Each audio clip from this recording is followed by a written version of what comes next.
Sebelum ditemukan tewas dengan wajah terlakban, diplomat Kementerian Luar Negeri RI Arya Daru Pangayunan ternyata pernah curhat soal tekanan pekerjaan.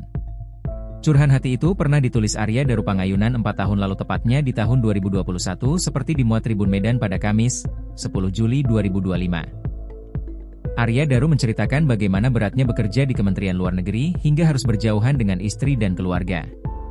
Misalnya saja, kata Arya, saat dirinya pertama kali bertugas di KBRI Yangon, Myanmar. Arya Daru saat itu harus meninggalkan istrinya, Meta Ayu Puspitanti, yang sedang hamil anak pertama mereka. Di Myanmar, Arya Daru mendapat pekerjaan sebagai lokal staff, LS, fungsi politik di KBRI Yangon. Hal itu membuat dirinya harus tinggal di Myanmar dengan mes yang sudah disediakan. Namun hal yang membuat dirinya galau, yakni sang istri tengah hamil muda.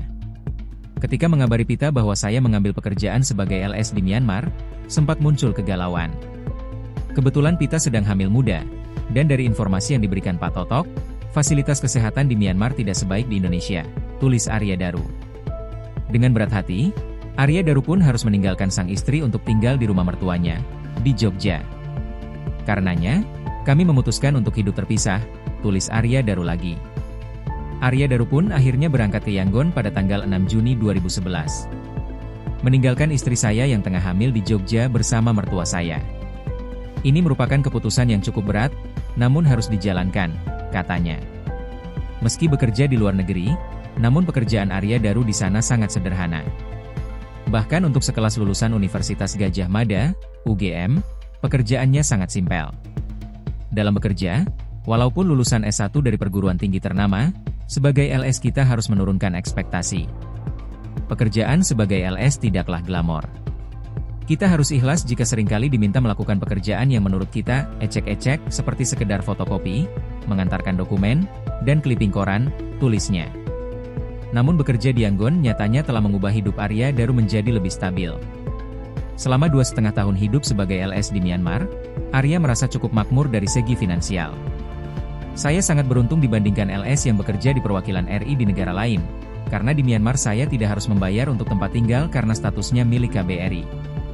Kita hanya diminta membayar listrik saja sehingga bisa dibilang gaji saya cukup utuh, tulisnya.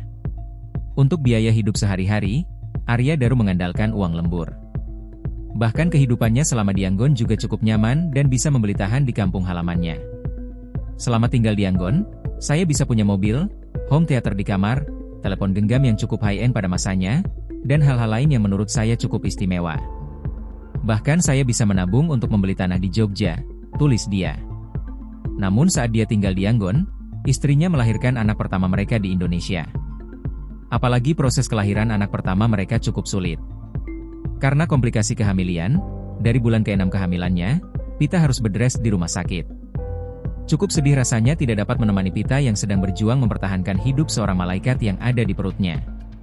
Pada bulan ke-8, saya mendapat kabar bahwa istri saya masuk ruang operasi untuk melahirkan, tepatnya tanggal 19 Oktober 2011, tulis dia.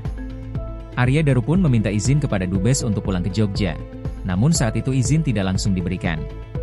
Sebelum diizinkan pulang, saya ditugaskan untuk mendokumentasikan kunjungan Bapak Marty sehingga saya baru dapat pulang 1 minggu setelah kelahiran anak pertama saya yang diberi nama Althea Alina Pangayunan, tandasnya. Tiba di Jogja 1 minggu kemudian, Arya Daru cukup sedih rasanya karena tidak bisa langsung menggendong Althea yang masih berada di dalam inkubator karena kelahirannya yang prematur. Kondisi Pita juga masih sangat lemah sehingga saat itu menjadi masa-masa yang cukup berat bagi Arya Daru dan Pita. Dengan proses kehamilan dan kelahiran yang cukup berat dan memerlukan perawatan intensif, membawa anak istri ke Myanmar tentu belum menjadi opsi sehingga saya harus kembali mencari nafkah sendiri ke Yangon. Walaupun harus hidup terpisah, dengan bantuan teknologi, Arya dapat dengan mudah memantau pertumbuhan Althea. Pita sering mengirimkan foto-foto melalui BlackBerry Messenger dan kami juga sering melakukan video call via Skype, tulis Arya. Download Tribun X sekarang, menghadirkan lokal menjadi Indonesia.